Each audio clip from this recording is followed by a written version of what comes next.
Alex, once again, thank you very much, my brother, for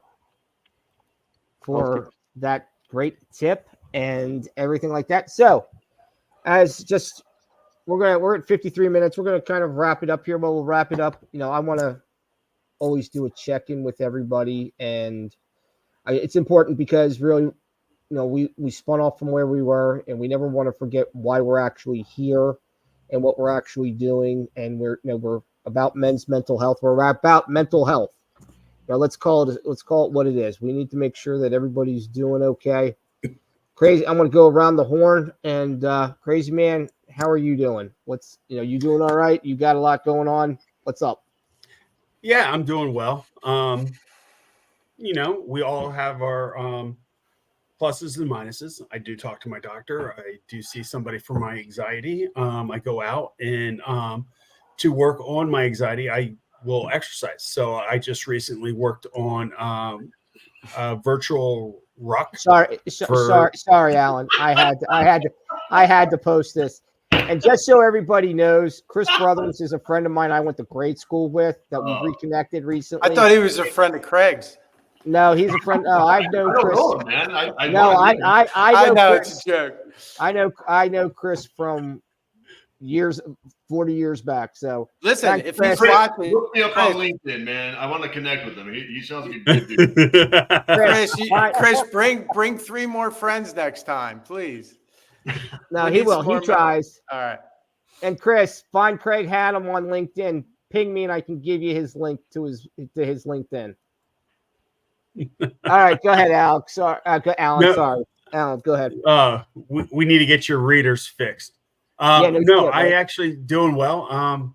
We all work on different aspects of our lives. What makes us good, bad. For me is continue to support my mental health as I go out and exercise. And I currently just did this past weekend 8 miles with 80 pounds with the Northern Colorado Veteran Research Center. Nice. That I was doing the work with their mental health program. I reached out to them because they had this in person. And I said, hey, look, I like to support you guys. And they said, hey, great. Do it virtually, and that's what I do. If there's a cause, if I'm going to beat up this old 56-year-old body, let it be for a good reason. And all right, it's a good support. Excellent, Alex. How are you doing, my friend? I'm doing okay, basically going through life, going through motions, going to work, helping my mom, exercising, drinking beer in moderation, Yeah, exactly. Did you say in moderation or during meditation? Yes, exactly. Both. Isn't this our meditation? This is meditation. Well, excellent. Jim Scrano, what say you? How are you, my friend? I was doing pretty good, and then we started talking about big pharma running the world and people shooting up schools, and I was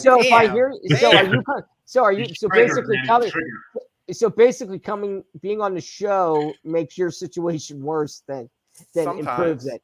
No, I love coming on the show, and I really get a lot out of just connecting with all you guys. And for me, like Craig or like Alan, and I'm sure Craig's going to say some of the same things, but exercise is big for me. And I'm always questioning how I could do more to improve my mental health. Like sometimes I kind of like with physical exercise or physical therapy, I get in good runs, and same thing with my mental health, and they kind of go hand in hand.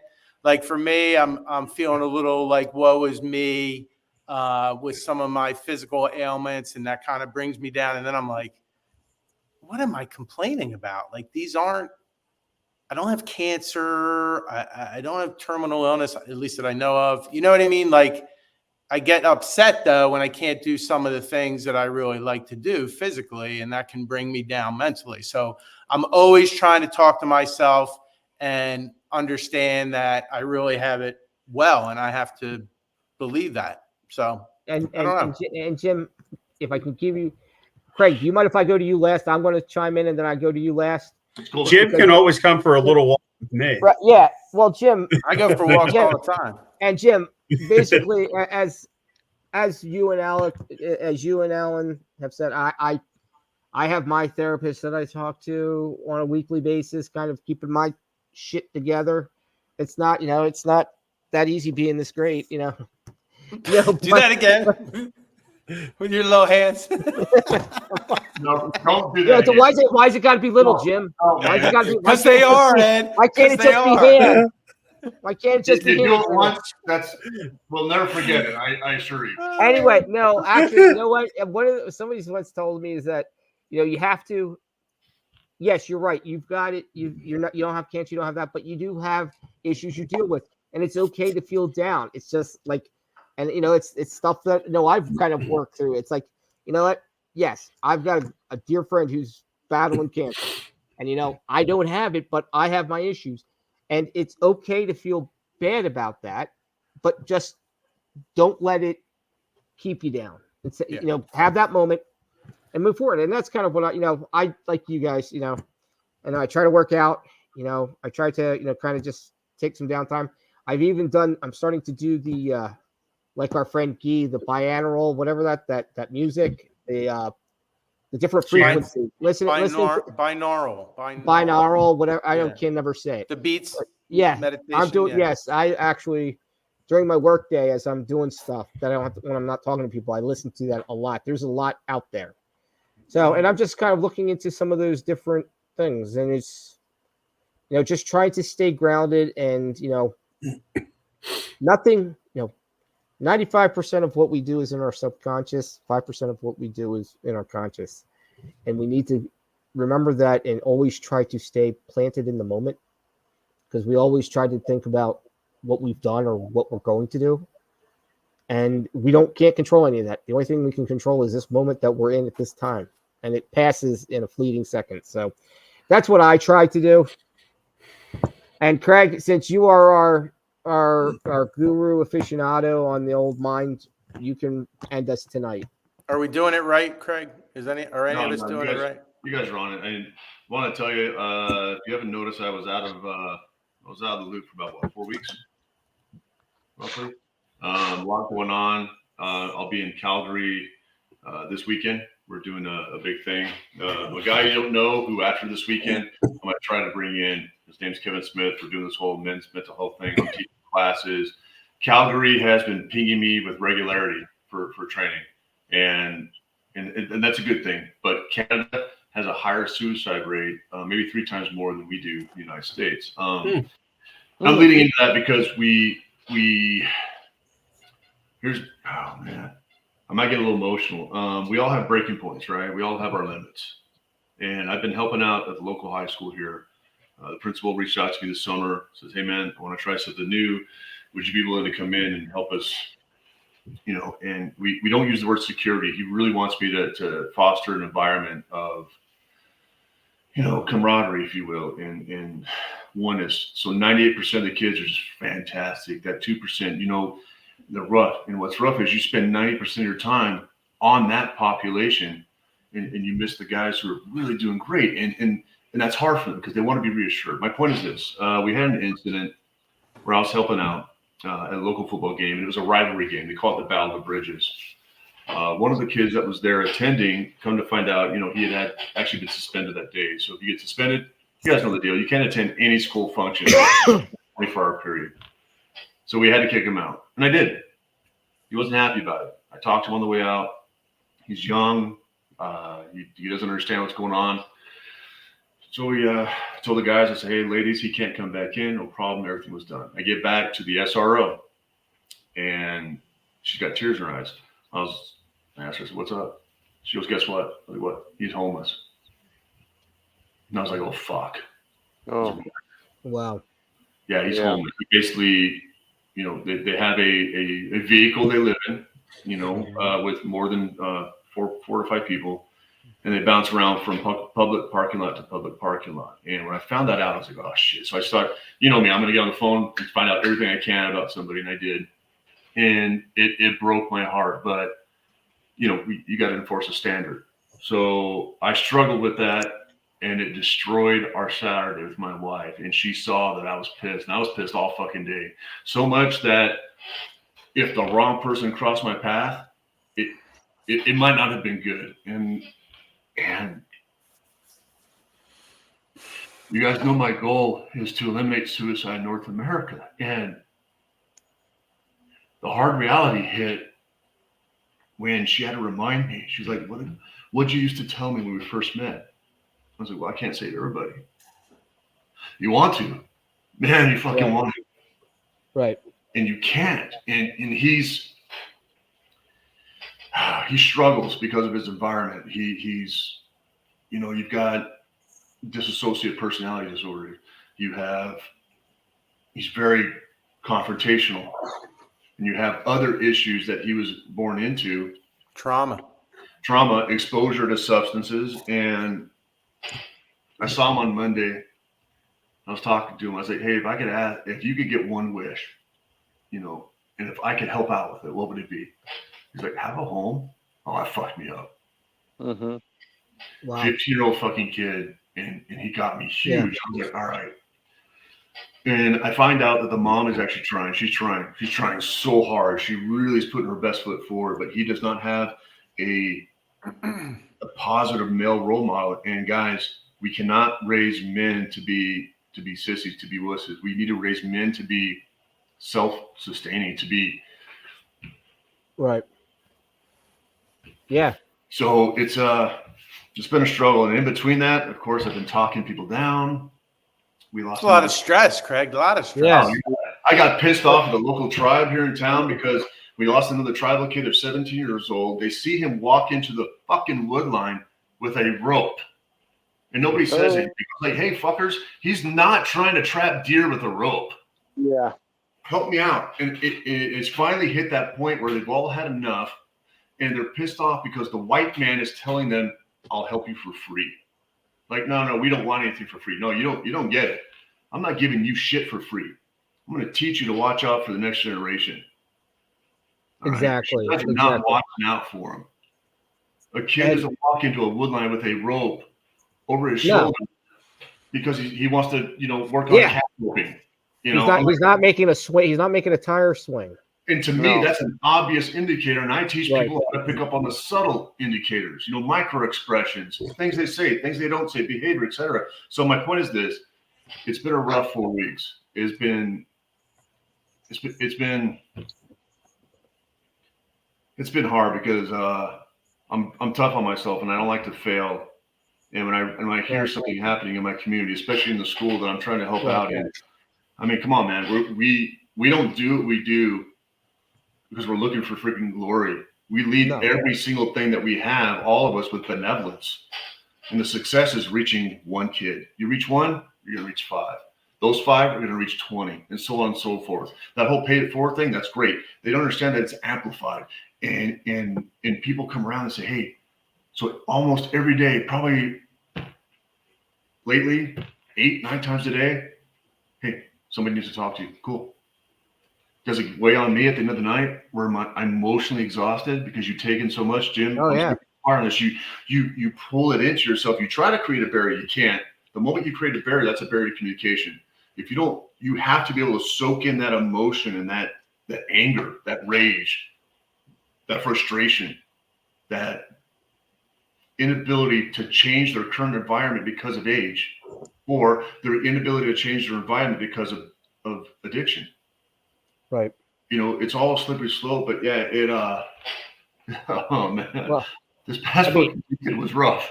You are doing yeoman's work, brother. You are, and just, I want to say this. We are all here, the group here, decades. Everybody on there. You have my number. You call it anytime. I mean, I know you're a tough guy. We're all, you don't want to you don't want to succumb to the emotions that are you don't want to become a product of what you're trying to prevent. And that's hard. Being you work with them. Yeah. Those first responders. You're a first responder, brother. You go in there, you go in the heat of battle, you got to talk that guy down or that girl down off the proverbial ledge. That's not easy. And you're doing a hell of a job. And to what you told your wife, and it's a hard pill to swallow, no matter what, but we can't save them all.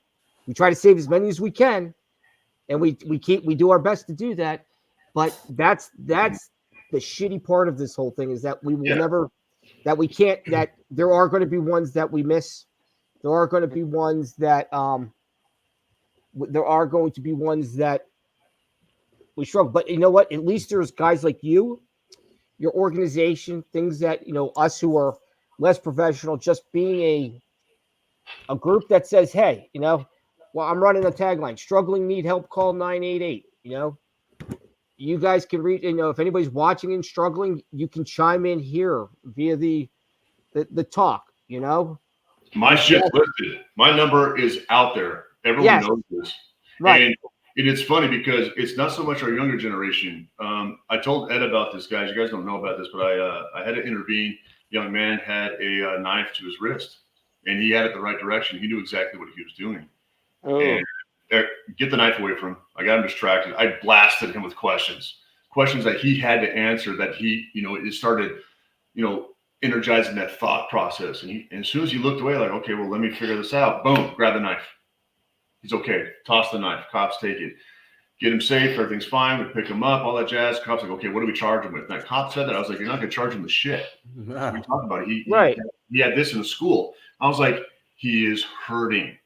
You charge him. You told him that his behavior is illegal. Yeah. He's going to try it again tonight.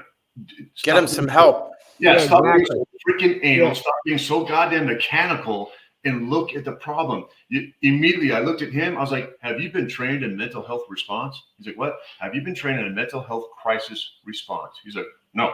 I was like, don't ever come to one of these again until you get training. If you want it, I'll give it to you for free, man, so you don't fuck up out there. Yeah, because you can't come in like a bull. You can't come in like a bulldog. No, that's the worst thing you could do. There's a time to tackle. Yeah. There's a time to just cuddle. Yeah. And you have to know the difference. And sometimes that can happen in the same conversation. That's what happened to that kid. And that, when I took the knife away, he looked at me like, oh, you really care. Anybody listening? Any single person out there who's hurting wants to be identified. Nobody truly wants to die. They want to be validated. They want to be known. They want their story to be heard. Listen to their story. Have a conversation. 988 is great, but it's a checklist. Talk to them.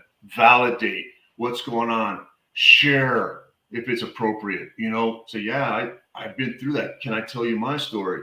I'm 40 years older than you. Let me tell you my story, man. Right. And as you've told us, Greg, and as you told us since I've known you past 3-4 months, whatever it's been, is you ask that question, how are you doing? And it's not like, oh, I'm fine. No. How are you doing? Are you okay?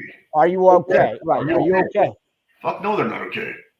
And if you're seeing something, you keep pressing. And on the other side of it, we have to be honest with how we are.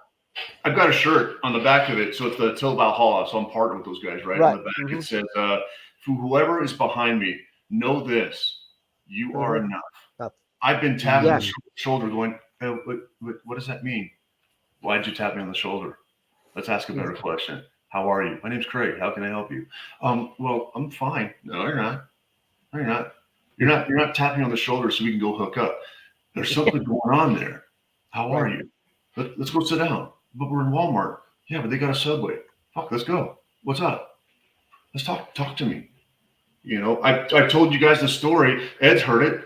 You guys have heard it. I don't know if Alan's heard it, but I talked a guy down from suicide who was staring at broccoli for 5 minutes in the grocery store. I was just watching. And if you're trained to pick up on those indicators, you're like, what's up? My wife was like, go. She knew what was happening. We got all of our produce. She knew. She's like, oh, I'll come. You come find me. Because she knew I was honed in on this guy. And I just walked up. I was like, hey, man, some good-looking fucking broccoli, huh? You'd be surprised. And guys like, what are you talking about? Well, why are you staring at broccoli? You saw me staring at broccoli? Yeah. Even that video of John Bon Jovi, that lady was in front of him, and then John Bon Jovi, he was checking out that site because they're going to do some video, right? Whatever. They both noticed how many people passed by that guy. I was like, you know what? Not my problem. Why? Exactly. Not my problem. And I can judge it later tonight on the freaking evening news. It's not your problem.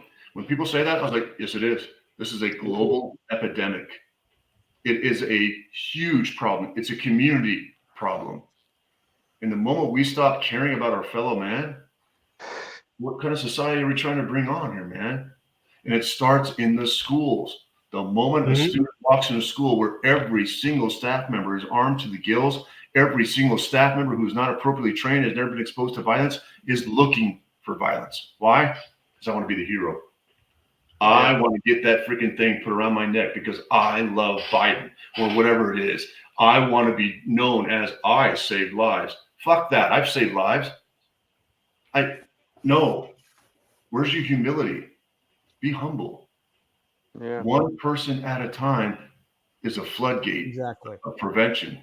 Okay. Definitely. Absolutely. Well, guys, that's not bad. That's not bad. We should write that down. One person at a time.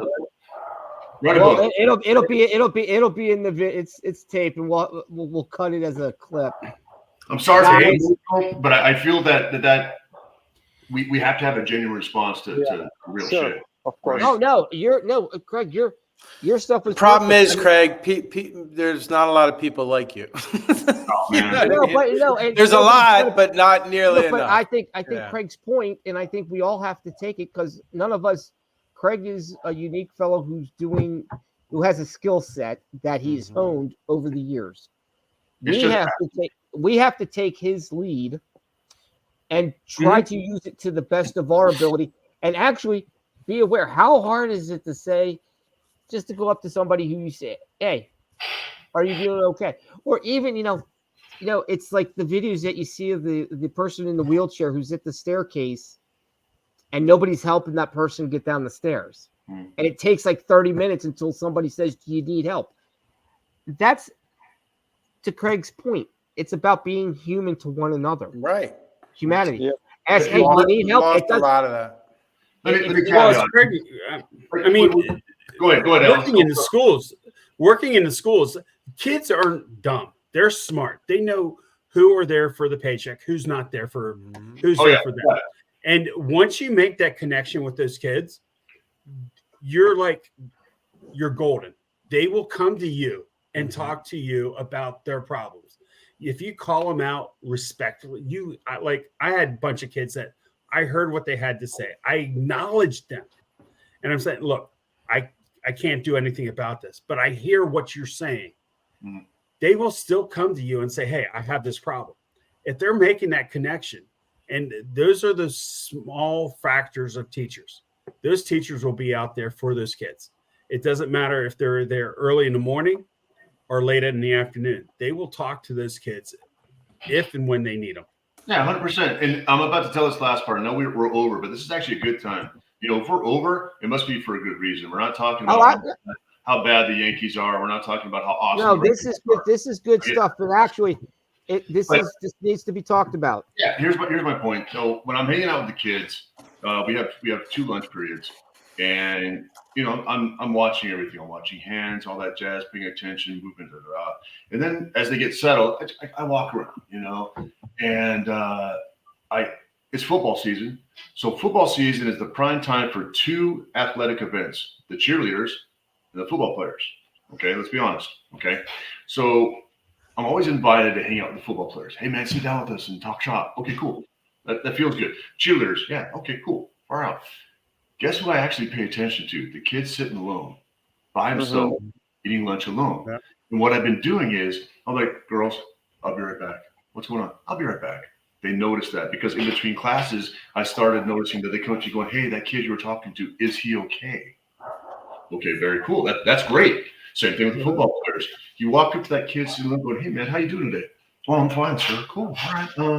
If you don't mind me asking, get straight to the point." That's the problem. Don't beat around the fucking bush. Straight to the point with kids. Right. Because it's like Alan would say, if they know you're full of shit, they're not going to come to you.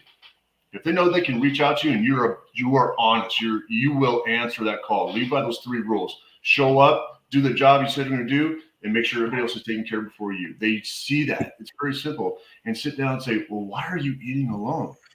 One kid blew my mind. He's like, "Well, sir, to be honest, it's because I wear hearing aids, and every time I have to repeat myself, it's annoying. And I've only got 30 minutes for lunch, so I just want to get through it as quickly as possible." That's an honest fucking answer. One kid said, honestly, sir, I really don't trust anybody right now. I'm brand new. I'm a freshman, and I'm just reading the plane. Honest answer.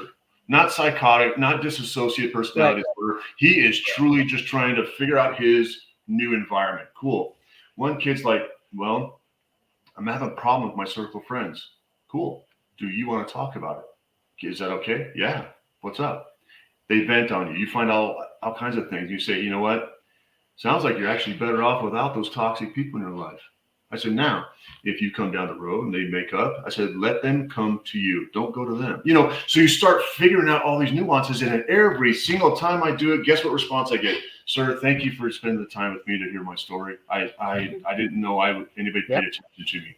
You know, it's very small things that really amplify in a kid's life. Like, hey, I can't wait to go back to school because I know he's going to check up on me.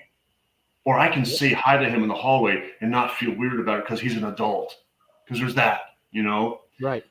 That's what we have to do. We have to bring back the conversation, just like I do in my classes. Just talk to people. Learn something about them. They may like things that you can't stand. They may believe a way that you're like, no, you're wrong. But dude, no, it's not about that. You know, they may not like Iron Maiden. That doesn't mean that they're a really, really, really, really, really bad, you know, person when it comes to music. Because if you don't know how to fear the dark, goddamn it, you better learn. I'm joking. Right. Anyways, just talk to them. It's fascinating to learn how people see everything else around you, because you could have 5 people involved in the exact same situation at the exact same time. They all see it differently. Exactly. Their perspective is important. What we have to do is change their perception on everything else and tell them that, yeah, I see what you're saying. That's how you feel. Remember, we always go back to feeling, not think. Never say, why would you think that? No. Why are you feeling? It's an emotional response, right? And then they tell you why. I'm like, okay, cool. Then I always ask, is there anything I can do to help you? I love it when they say, you actually just did it, sir. When they end with sir. You got a lot of sirs going on. I don't get that many sirs. Well, a lot of them know that I'm military, so, you know, the principal didn't help by scaring the shit out of the student body. Like, hey, I'm bringing this guy in. He's killed people. No, he worked out. He's coming in full metal jacket on you. No, coming in hot. Coming in hot. All right. Got anybody? As we wrap this up, does anybody have any last comments? Craig, that's the first time I vented with anybody about what happened to me on Saturday and how I dealt with it outside of my wife today. So God bless you. God bless you, my brother. Listen, if you want to stay on for a couple minutes, I could stay up for a little bit. All right. I mean, and here's the thing, guys. Great episode, Craig. Thank you. This is what it's about. Being able to do this, have these kind of conversations. I want to give a shout out to everybody who's been watching, Chris Brothers and Hector, who have both commented. I want to give a shout out. We have at least 6 people over on Instagram watching us live, which is something new for us. So Thank you, everybody over on Instagram. We've got at least 17 or 18 here watching as the number. So I want to thank everybody who's chimed in. As Craig said, you can find him on LinkedIn. If you need his help, either personally or for your organization, he is an A+ asset. So with that, of course, our panelist of the night is going to be Mr. Hanum, because you know what? He showed what it's like to, he opened up, he was vulnerable, and that's what we need to do more of. We need to be not afraid to do that. And you shared your story, and I'm proud to call you friend. Thank you, brother. So we raise our beers. Thank you, everybody, for joining in. Make sure to like. Hold on. I just want to make note that Alan was drinking some kind of bourbon and or scotch before. Thank you. Right? You guys saw that shit, right? You caught it was in the class. You finished the He ran out. Thank you. Thanks, Craig. Throw me in the bus. Guys. Cheers, everybody. All right, guys. It was a great show. Thank you, everybody. And we are out of here. Remember to like, subscribe, share with all your friends. Stay safe.